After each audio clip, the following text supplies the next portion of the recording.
이 그 원고 쓰는 게 사실 우리 이 국장 입장에서는 너무 고통스럽잖아요, 지금. 네, 너무 힘듭니다. 예. 뉴스 보기 싫은데 봐야 되니까. 예, 봐야 되니까 저희도 얘기를 해야 되니까. 네. 근데 뭐 어디 페이스북이나 SNS를 들어가도 무서워요. 다들 너무 화가 나 계셔가지고. 맞아요. 예.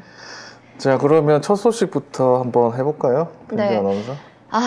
윤석열 당선인이 어제 용산 국방부 청사로 대통령 집무실을 이전하겠다고 발표를 했죠.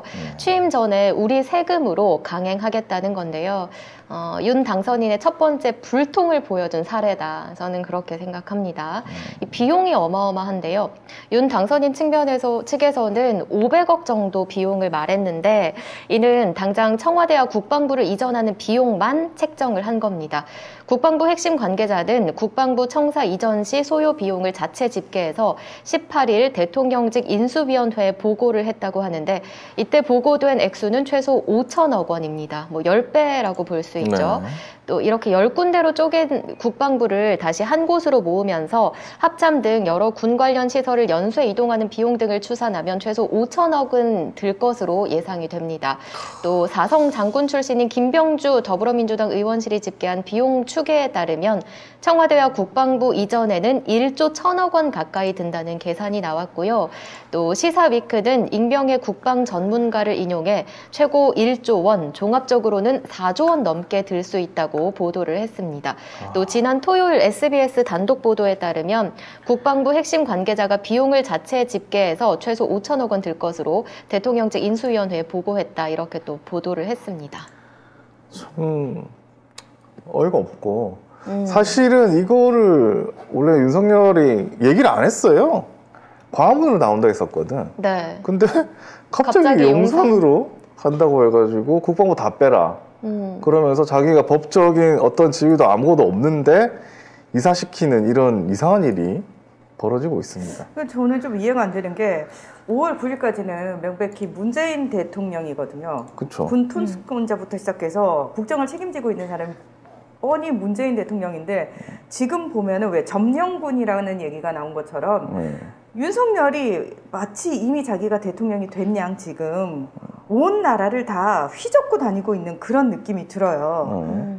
게다가 지금 이사 비용으로 얘기했던 496억 원이라는 돈도 기획재정부 쪽에 야 얼마 정도 드는지 계산해봐라 라고 시켰다라고 얘기를 하잖아요. 아니 근데 지금 정부가 그러니까 저는 지금 이해가 안 되는 게 당선인이란 이유로 네. 공무원이 딴 사람 그냥 백수의 이 시키는 일을 할 수가 있나? 그러니까 요것도 문제가 되는 거예요. 왜냐면은 권한이 없거든요. 기획재정부는 지금 어디까지나 행정부 소속이면은 행정부의 수장인 문재인 대통령 관할 아래에 있어야 되는데. 그러니까 왜 윤석열 측에서 이 기획재정부를 움직였는지 이런 부분과 관련 도대체 그럼 내부적으로 누가 이거에 같이 부안해동을 했는지도 저는 책임 소재를 물어야 된다라고 생각을 합니다. 그러니까 이 대통령직 인수에 관한 법률 시행령 제8조 1항에 따르면 행정안전부 장관은 대통령 당선인의 예우에 필요한 경비와 위원회의 설치 및 운영에 필요한 예산을 산정해서 대통령 당선인이 지정하는 자와 협의를 거쳐 기획재정부 장관에게 예비비 등의 협조를 요청하여야 한다. 이렇게 명시돼 있거든요. 그래서 대통령 협조가 없어. 그렇죠. 협조라는 게 없어 얘는. 자기가 쓸 수 있는 돈이 아니에요. 이거를 문재인 대통령한테 해가지고 허가를 받아야 된다는 거지. 근데 이걸 지 맘대로 하고 있다니까? 그러니까 지금 어제 있었던 그 기자회견에서 한 얘기 몽땅 다 이게 실제로 문재인 대통령 측과 어떤 논의 하에 나온 얘기가 1도 아니라는 거예요. 네. 일방적으로 발표를 했다라는 거거든요. 이거 자체가 말이 안 되는 상황이 지금 계속해서 벌어지고 있다라는 겁니다. 근데 만약에 이재명 당선인이 이렇게 됐다 그러면은 온 기레기가 나서가지고 난리를 쳤을 텐데 윤석열이 이 난리를 치고 있는데도 기레기들이 더럽게 목욕탕을 갔는데 뽀얀 살결 이딴 얘기로 빨아주거나 있고. 나 진짜 뉴스 보기 싫은 게 그런 거야. 종 좀 쳐주세요. 내 입으로 그 얘기를 하게 될 줄이야. 그 단어 말하기 싫었는데. 뽀얀 살결, 그 다음에 뭐 김치찌개를 먹었는데 뭐 후추 간을 직접 했느니 뭐. 옛날에 왜 박근혜가 물 혼자 떠마셨다고.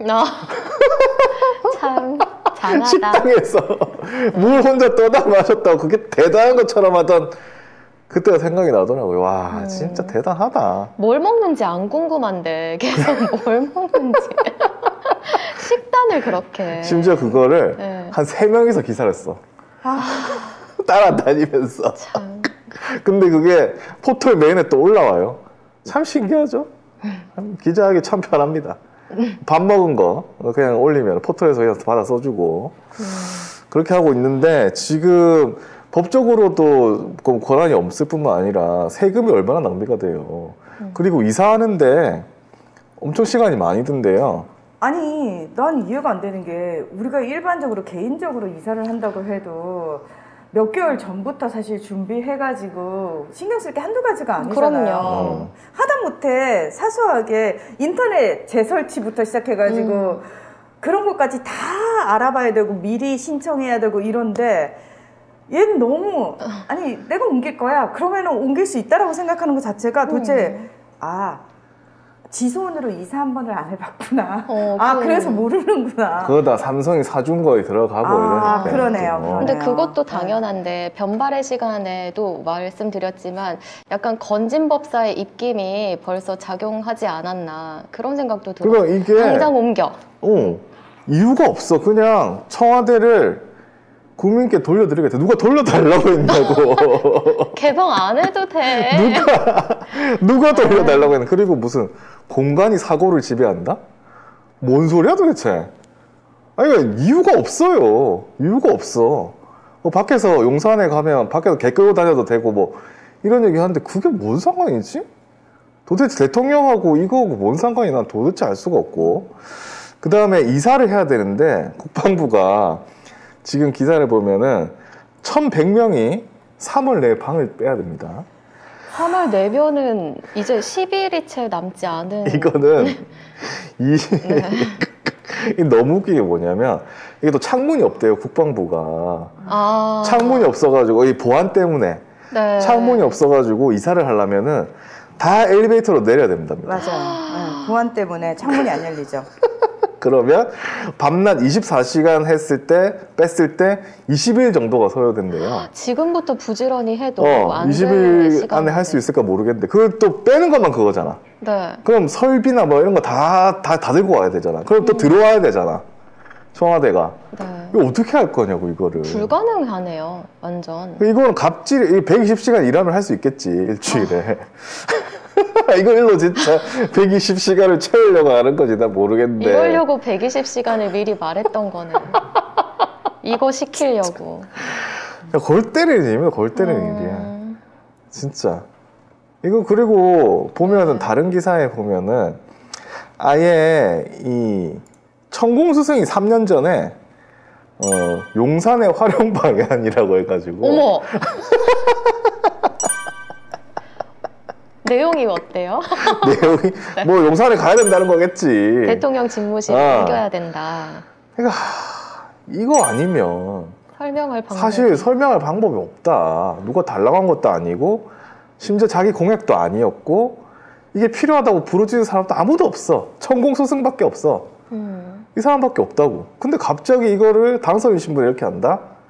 그리고 자기가 법적 권한이 없기 때문에 문재인 대통령이 되게 뭐라고 해야 되나 책임을 져야 상황이 돼버렸어요. 그러니까 뭐냐면은 지금 이 사람 취임을 한 게 아니고 아무런 법적으로 권한이 없는 상황에서 어쨌든 5월 9일까지는 문재인 대통령이 책임자예요. 그래서 만약에 뭐 인수위원회 측이 뭐 정 그렇게 원한다면 양해해 줄 수 있다라고 한다 하더라도 혹시라도 그 이후에 어떤 문제가 생기면은 그 부분에 대해서 문재인 대통령이 재가를 한 부분 가지고 법적인 책임을 다 져야 되는 그런 상황인 거예요. 그래서 내가 볼 때는 이게 나중에 문재인 대통령 엮으려고 하는 거 아닌가? 그럴 수 만약에 해주잖아. 해주면 야, 이 법에 근거도 없는 거 네가 해줬지. 깜빵 들어가. 이럴 것 같아. 진짜. 왜냐면 다른 거 털어도 아무것도 안 나왔잖아요. 자기가 심지어 검찰총장일 때도 청와대까지 압수수색했는데 문재인 대통령 하려는 거 한 개도 못 털었거든. 그럼 나왔잖아요. 근데 이걸 나 이 생각까지 들고 하긴 윤석열은 뭐 부산저축은행도 자기가 잘못해놓고 그러니까 큰 소리 치잖아요. 네 잘못이라고. 그래서 와 이게 도대체 뭔 일인가. 그래서 저는 사실 문재인 대통령이 여기서 이거는 법적으로 이런 문제 우리 그 윤석열 맨날 얘기하는 뭐 법과 원칙에 따라서 해줄 수 없다라고 얘기하시면 저는 된다고 생각을 하거든요. 법과 원칙에 따르면 이런 권리가 없다니까. 없다고. 윤석열한테. 법과 원칙에 도저히 따라서 아무것도 없다니까? 안 해주셔야 되는 부분이라고 저는 생각을 하거든요. 그렇기 때문에 이 부분과 관련해 가지고 우리 전문가이신 송명훈 작가님을 연결해서 도대체 왜 이런 법과 원칙에도 맞지 않는 짓거리를 윤석열이가 이 날들을 쳐가면서 하려고 하는지에 대해서 고견을 들어보도록 하겠습니다. 네, 전문가 송 작가님. 네, 방산동 부채조사입니다. 네, 이거 어떻게 해석을 해야 될까요? 이 풍수지리에 대해 가지고. 일단 청와대가 그 풍수상의 흉지냐 그걸 먼저 좀 알고 넘어가야 되는데 실제로 흉지는 맞습니다. 흉지는 맞다. 예, 왜냐면 흉지가 뭐예요? 뭐 터가 안 좋다 뭐 이런 거예요? 터가 안 좋은 거지. 거기가 원래 그 물길이에요. 계곡입니다. 계곡. 네. 수맥이었네, 수맥. 수맥이 흐르는 거지. 수맥이 아니라 그냥 물이 흐르던 계곡이었어 그 터가. 이게 애초에 이제 경복궁을 지었을 때 주산이 북악산이잖아요. 네. 그래서 이제 그 산을 지었을 때 경복궁을 돌리려고 물이 있어야 되잖아. 궁궐에 있는 사람이 물을 먹고 살아야 될 거 아니야. 네. 그래서 그 물길이 들어오던 자리가 지금의 청와대 길이었어요. 그러니까 지금 그 북악산의 등고선 위치를 보면 북악산에 있는 두 개 봉우리가 합쳐지는 깔때기 같은 지역이 지금 청와대 지역입니다. 그러니까 그쪽에서 옛날부터 계곡을 통해서 물이 흘러 들어왔어요. 그래서 그 물길이 그 원양전이라 그래갖고 옛날에 이제 경복궁의 후궁이죠. 그러니까 후원 쪽으로 흘러 들어와가지고 그 물을 받아가지고 연못에 저장을 했어. 그래서 그 물길을 일부러 동쪽으로 돌렸어요. 그게 왜 그랬냐면 이 물은 서쪽에서 흘러 들어와서 동쪽으로 들어와야 풍수적으로 좋거든요. 그래서 북악산에서 내려오면 북쪽에서 흘러내려오잖아. 네. 그래서 이거를 물을 우물같이 원형지 안에다가 담고 그거를 한 바퀴를 돌린 거야. 그래서 궁궐을 한 바퀴 돌아서 경회로로 해갖고 쭉 돌아서 청계천으로 흘러나가게끔 물길을 애초에 그렇게 잡은 거예요. 그러니까 지금 청와대가 있던 위치는 옛날부터 그 물이 흐르던 자리라 논이나 또는 그 화살터 이렇게 활 쏘고 노는 일종의 이제 후원 형태로 유지가 됐던 거지 내궁이 아니었던 자리인 거죠. 근데 이제 문제는 이게 이제 불이 나갖고 고종 때 대원군이 증축을 했잖아요. 다시 개축을 하면서 그때 이제 무슨 문제가 있었냐면 지금 그 물길 아까 궁궐로 들어오던 물길이 불타 없어지는 바람에 막혀버린 거야. 그래서 물이 안 흘러내려왔어. 네. 그래서 그 물이 흘러내려오는 길을 찾기 위해서 쉽게 말해 경회로부터 아까 상원정이라고 얘기한 그 연못 주변을 준설을 한 거예요. 그러니까 그 몇 년 동안 경복궁 불타고 나서 계속해서 이제 산에서 비 올 때마다 흙물이 떠내려왔을 거 아니야. 네. 그게 경복궁으로 내려오는 수로를 다 막았어. 네. 그래서 그걸 준설해서 다시 물길을 트기 위해서 엄청나게 많은 흙을 파낸 거야, 연못에서. 그래서 그 토사를 쌓은 자리가 지금의 청와대 자리예요. 네. 그러니까 그 이전에는 거기가 계곡이었는데 평지가 된 거지. 그렇기 때문에 거기는 원래 물길이 흐르던 자리가 맞아요. 그래서 그 자리 위에다가 이제 조선 총독부가 들어와서 총독 사저를 지은 거고, 그거를 이제 이승만이 이어받아 경무대라고 하고 쓰다가 나중에 이제 그걸 허물고 지금 청와대를 따로 그 옆에 짓긴 했으나 지금도 그 자리는 물이 흐르는 수맥이 흐르고 있는 계곡지가 맞아요. 근데 문제는 청와대 자체의 방이나 풍수로서는 아무 문제가 없는데 네. 청와대 옆에 있는 사저 그리고 밑에 급하게 지은 영빈관은 이게 45도로 기울어져 있어요. 그러니까 이게 방위상으로 봐갖고 이게 굉장히 안 좋은 거예요. 이게 청와대 터가 안 좋은 게 아니라 사저하고 영빈관의 방위가 굉장히 안 좋다는 거죠. 그래서 사저에 들어가면 부부간에 싸움이 나거나 또는 뭐 분란을 일으키게 되고 영빈관에 들어가면 사람이 죽는다. 뭐 이렇게까지 이제 풍수적으로 나쁘게 해석하기도 해요. 근데 뭐 영빈관에서 죽은 사람도 없고 부부가 나중에 죽었잖아. 아이 그거 왔던 사람들이 나중에 죽었다는 거지. 에헤 그렇게 치면 다 죽지 사람이. 아니 그러니까 애초에 그런 것들을 믿는 애들한테는 너무 싫은 거야. 특히 사제에 들어가 있어. 그래서 박근혜도 사제에서 앉았어요. 헐. 비서실에다가 부속실에다가 침대를 갖다 놓고 거기서 잤단 말이야 주로 생활을. 네. 얘네들은 전통적으로 청와대 사저하고 영빈관이 터가 안 좋다는 거를 오래전부터 알고 있었어. 참네. 그래서 이런 부분 안에서 청와대로 안 들어가려고 하는 거죠. 특히나 이제 무속에 대해서 더더욱 그 관심이 많은 윤석열 같은 입장에서는. 그래서 결과적으로 얘기하면 청와대가 터가 나쁜 건 맞습니다만, 그게 이제 물길이 있어서 음택의 자리라서 안 좋다라고 얘기할 수 있지만, 원래 터보다 중요한 게 거기 사는 사람의 기운이거든요. 그렇지. 우리 누가 들어가서 사느냐가 중요한 거고, 그 사람의 기운이 중요한 거지, 이것 때문에 청와대를 버리고 용산으로 옮기겠다? 이건 너무 샤머니즘인 거지. 있을 수가 없는 얘기라고 볼 수 있는 겁니다. 그렇죠. 그 이후에 또 뭐? 자, 이제 풍수 전문가로서 풍수까지. 예, 송 작가님 말씀은 잘 들었고요. 네. 자, 이제 정치적인 문제로 넘어와서 이 부분과 관련해서 어떻게 우리가 해석을 해야 되느냐. 자, 정치평론가 예, 송명훈 작가님의 얘기를 또 한번 들어보도록 하겠습니다. 네, 같은 사람이죠. 용산 미군 기지를 왜 노렸는가라는 부분 안에서 사실은 풍수를 한 번 더 거내야 됩니다.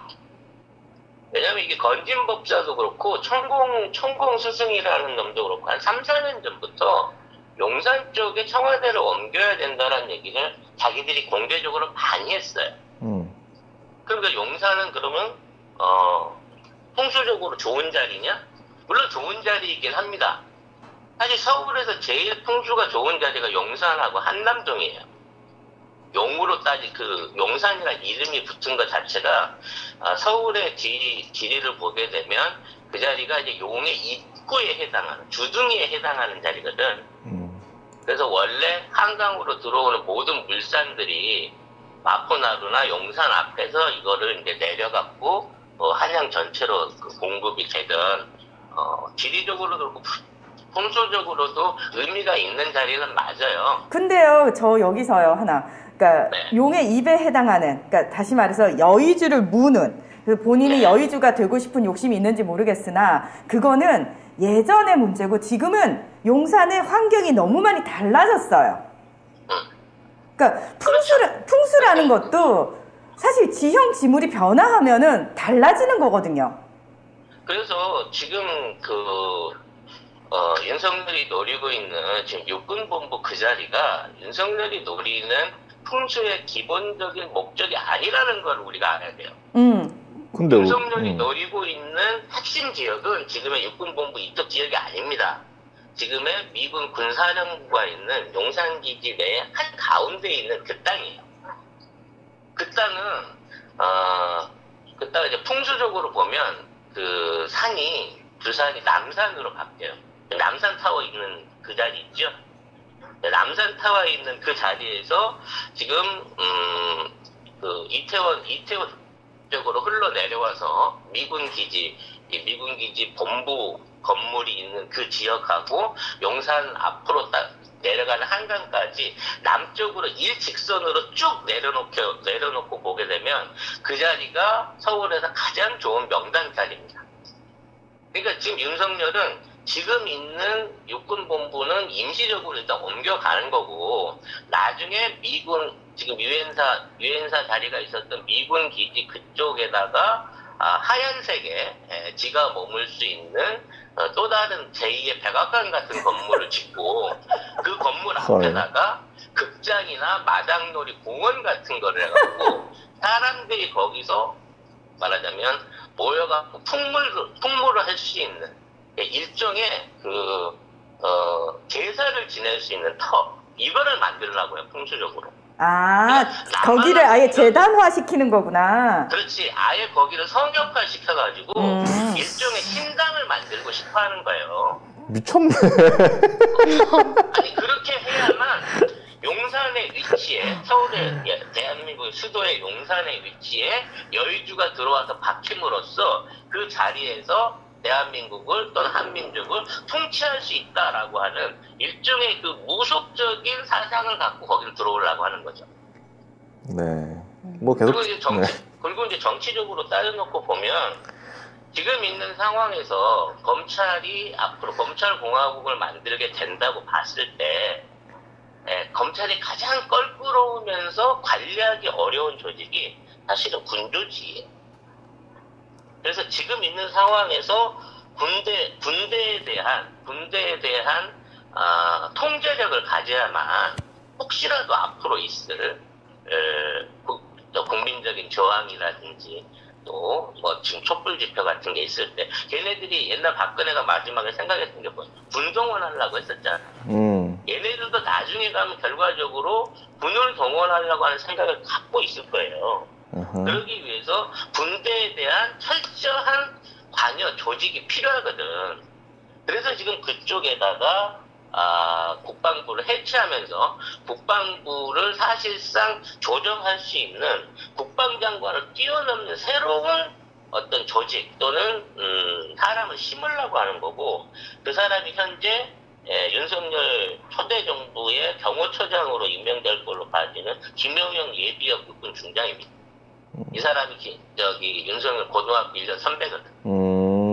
그래서 이 사람을 앞으로 한국 군대 국방부의 핵심적인 일종의 그 코어로 만들어가지고 군 작전을 비롯한 군 동원에 대한 일종의 헤게모니를 뺏어오려고 하는 정치적인 의도가 있다라고 나는 생각을 해요.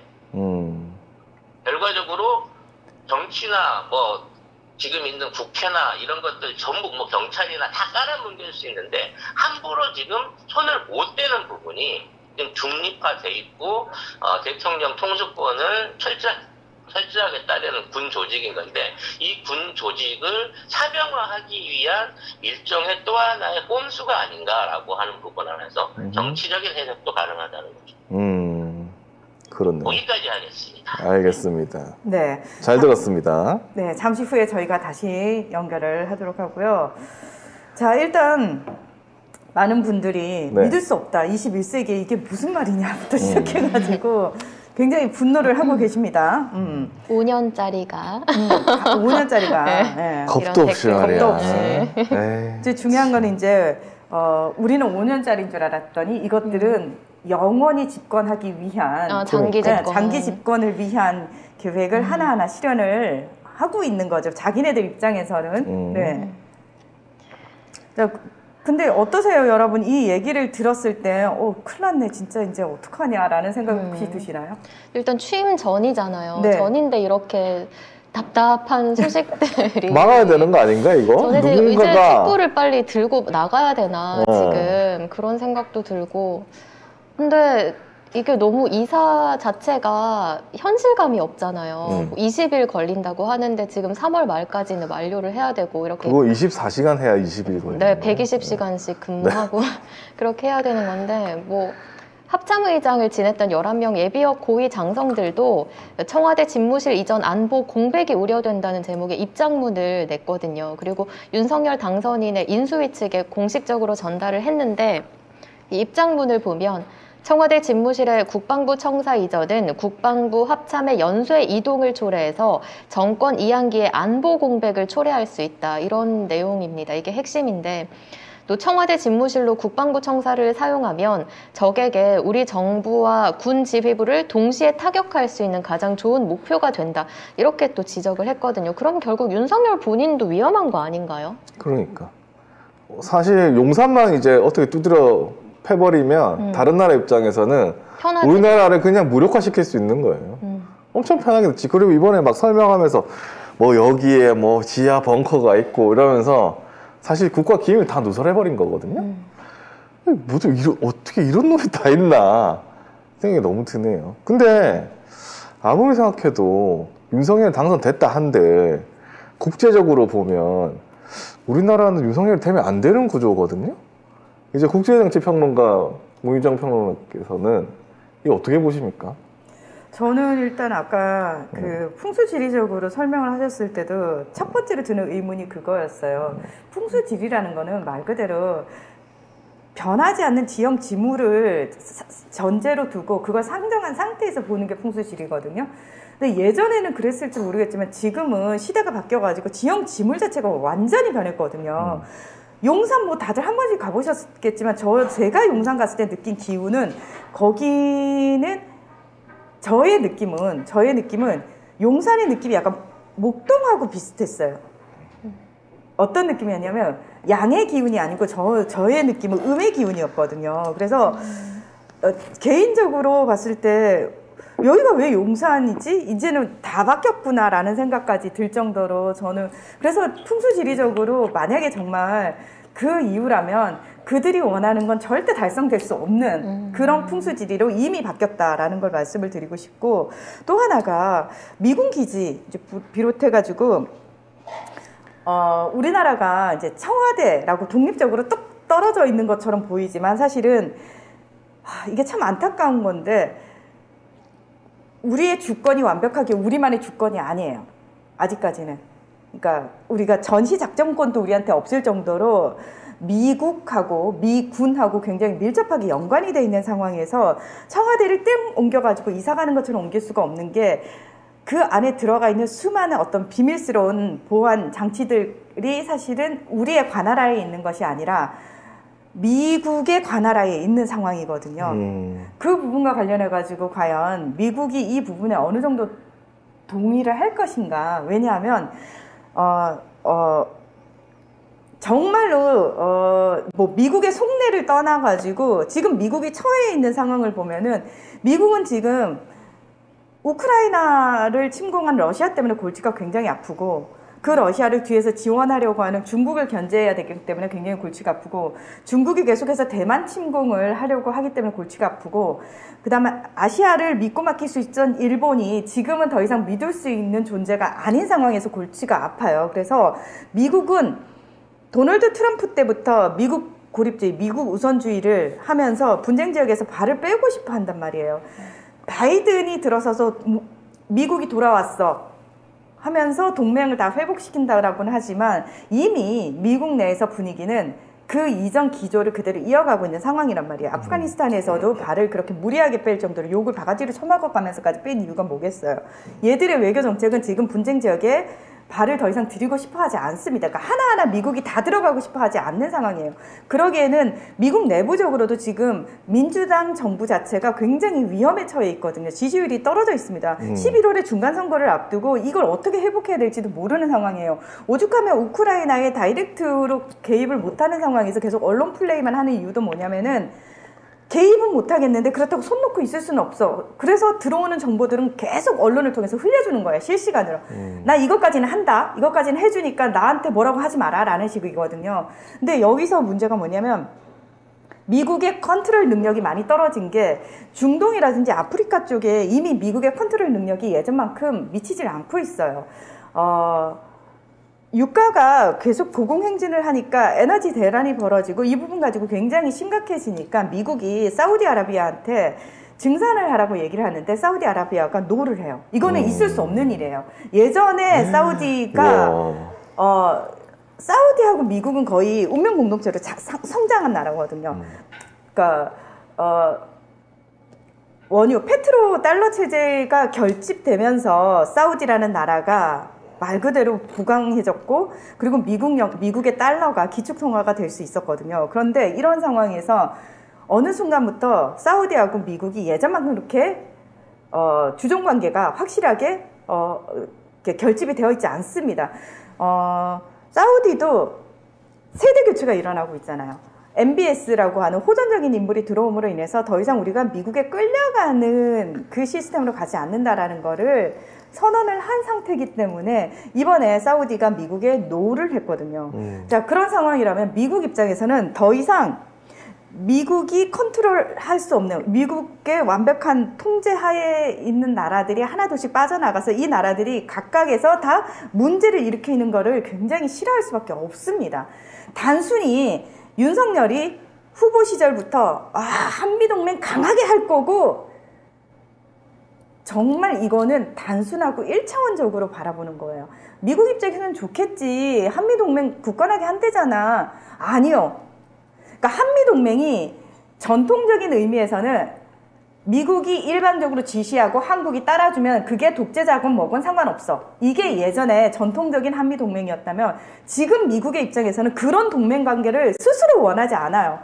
그건 해줄 수가 없어. 왜냐하면 미국은 더 이상 그럴 힘도 없고 그럴 여력도 없어요. 그래서 웬만하면 알아서 좀 해주길 바라고, 그 다음에 대륙별로 뚝뚝 떼가지고 웬만하면 거기에 중심 국가들이 있고 그 국가들한테 대충 의논하면은 이 국가들이 알아서, 이 국가가 알아서 여기를 컨트롤 해주길 원하는 시스템이란 말이에요. 그래서 미국이 선택했던 아시아의 국가는 한국이에요. 근데 윤석열이 들어서가지고는 갑자기 이 잘 가던 관계를 예전 전통적인 관계로 다시 되돌리려고 한단 말이죠. 그러니까 미국 입장에서는 지금 윤석열이 들어와서 한미 동맹을 굳건하게 한다는 말 자체가 굉장히 부담스러울 수밖에 없고, 윤석열이 게다가 한미 동맹을 굳건하게 한다는 말만 할 뿐이지 구체적으로 어떤 식으로 하겠다라는 플랜이 나온 게 하나도 없는 상황이거든요. 그러니까 미국 입장에서는 그런 상황에서 지금 한반도가 어떤 의미에서는 예측할 수 없는 소용돌이 속으로 빠져들기 일보 직전이에요. 그래서 미국 입장에서도 결코 지금 바람직하지 않을 뿐만 아니라 이렇게 되면은 러시아 입장에서도 좋아할 게 없는 게, 러시아나 중국 입장에서도 골치가 아픈 게 뭐냐면, 문재인 정부가 외교를 진짜 잘했던 게 뭐냐면, 미국하고 동맹인 건 맞아. 근데 중국하고도 굉장히 실리적으로 잘했단 말이죠. 러시아하고도 러시아가 원하는 걸 들어주면서도 우리가 원하는 걸 얻어내는 그 능력이 굉장히 뛰어났단 말이죠. 근데 윤석열은 뭐라고 얘기를 하냐면, 우리가 한미 동맹 굳건히 해야 되기 때문에 러시아, 중국 다 적이야, 이렇게 되고 있다는 거예요. 그렇기 때문에 러시아하고 중국 입장에서도 이 한반도의 상황이 골치가 아픈 거예요. 그래서 중국 관영 언론들이 벌써부터 윤석열을 때려대기 시작하는 이유가 뭐냐면은, 그래? 그러면 너 전통적인 거 좋아하지? 그러면 우리가 계속 때릴 테니까 다시 한번 우리 밑으로 한번 들어와 볼래? 라는 식으로 이쪽에서도 그러니까 대한국 정책에 있어서 네가 전통적인 거 좋아하지? 그러면 힘의 논리, 철저한 힘의 논리로 한번 가볼까? 라는 식으로 막가파식의 어떤 정책들을 얘한테는 그게 통하겠구나라고 판단을 내리고 있다는 거예요. 중국에서 경제 제재하면 사실 우리나라가 심각하죠. 뭐 버티는 재간이 있습니까? 중국에서 경제 제재하면은 없거든요. 근데 무조건 한대. 그러니까 무슨 나 뭘 하는지 모르겠는데 중국한테는 강하게 하고 미국하고도 같이. 아니, 안 돼요. 그러니까 이게 뭔 소리야 도대체. 네. 답답할 노릇입니다. 그래서 지금 미국 입장에서도 제가 봤을 때는 윤석열이 되기를 바라지 않을 거잖아. 그러니까 미국뿐만이 아니라 사실은 중국도 그렇고 이 동북아에서는 윤석열을 바라는 나라가 아무 나라도 없어. 일본은 이제 일본을 제외하고는 같이 바보가 되니까 얼마나 좋겠습니까만은. 게다가 호주 입장에서도 지금 호주는 매달릴 때가 미국, 한국밖에 없거든요. 그런데 지금 그래서 외교부 장관, 국방부 장관 와가지고 몇 개월 전에 문재인 대통령하고 만나고 굉장히 끈끈하게 하지 않았습니까? 그런 상황에서 지금 윤석열이 됐단 말이죠. 호주 입장에서도 결코 지금 바람직하지 않은 상황이 펼쳐진 거예요. 그래서 파이브 아이즈, 미국과 정보 동맹을 맺고 있는 국가들 입장에서도 윤석열의 등장은 결코 환영할 수 없는 상황인 거죠. 그러니까 한국이 더 이상 믿을 만한 동지가 아닌 상황이 돼버리는 거예요.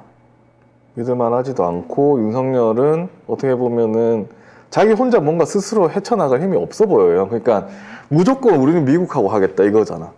그거는 거의 일본하고 똑같은 스탠스거든요. 근데 그렇게 되면 고립돼요. 그럼 미국도 일본 대하는 것처럼 우리나라를 대하는 겁니다. 그렇게 하게 될 수밖에 없는 거예요. 근데 그렇게 되는 건 서로 아무도 원하지 않거든. 그럼 미국에서 뭔가 해야 되지 않나?